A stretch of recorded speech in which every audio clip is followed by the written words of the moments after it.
আমরা খবর করেছি রাস্তা মৃত্যু ফাঁদ। আমরা এটাও বলেছিলাম এর আগে যে প্রশাসন হয়তো কোনো রকম বড় সড়ো দুর্ঘটনার জন্য অপেক্ষা করছে। না, সেরকম বড় সড়ো দুর্ঘটনা ঘটেনি, তবে দুর্ঘটনাটা ঘটেছে আসানসোলের কুলটি চৌরঙ্গি মোড় থেকে চিত্তরঞ্জন যাওয়ার রাস্তা দেন্দুয়া রেলগেটের কাছে। রাস্তা যেন একেবারে মৃত্যু ফাঁদ হয়ে উঠেছে। বারবার বলছি, দেন্দুয়া রেলগেটের কাছে এবড়ো থেবড়োভাবে বসানো স্ল্যাবগুলি বর্ষার সময় জলে ডুবে যায়, ফলে দুর্ঘটনা ঘটতেই থাকে প্রায়শই। এখনও পর্যন্ত এই রাস্তাটি দুর্ঘটনার শিকার অনেকেই হয়েছে। গুরুত্বপূর্ণ এই রাস্তাটি চিত্তরঞ্জন থেকে 19 নম্বর জাতীয় সড়কে এসে সংযোগ হয়। মঙ্গলবার একটি মালবোঝাই ট্রাক্টরের ট্রলি উল্টে যায়, অল্পের জন্য রক্ষা পায় বড়সড় দুর্ঘটনা থেকে।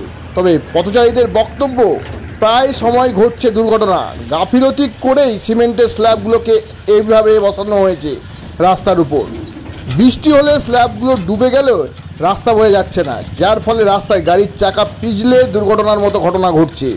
এভাবে চলতে থাকলে প্রাণহানিও ঘটতে পারে বলে আশঙ্কা প্রকাশ করছেন পথচারীরা।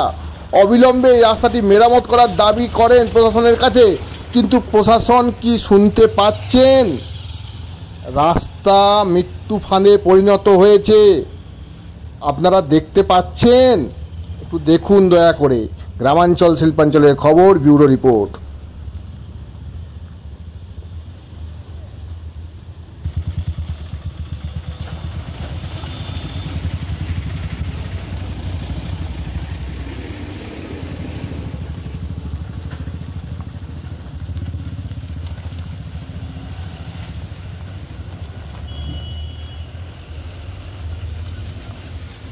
রাস্তাটায় আমার সন্ধ্যাবেলায় যেতে খুবই অসুবিধা হয়।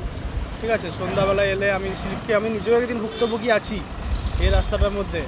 রাস্তাটা যাতে মেরামত হয় আমি সেটাই প্রশাসনের কাছে আবেদন করব, দাবি রাখবো সাধারণ মানুষ হিসাবে আমি।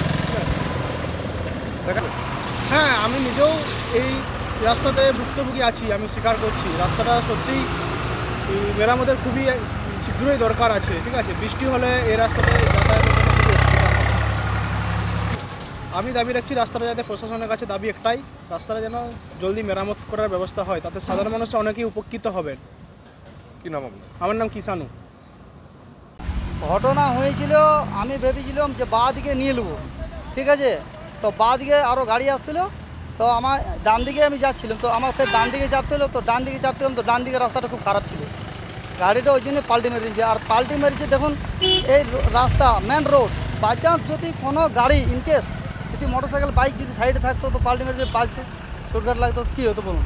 আমি তো চাই যে রাস্তার হয়ে গেলে খুব ভালো হয়। গাড়িতে বল মিলের মাল ছিল লোড। কোথা থেকে? এই ঝিমারির থেকে সালানপুর যাচ্ছিল। কি লোড? ট্রাক্টর। কেন এখন আপনারা? আমরা চাইছি দাদা রাস্তা যেমন হয়ে গেলে খুব ভালো হয়। আপনার নাম? আমার নাম শেখ ফারুক, গ্রাম ঝিমারি।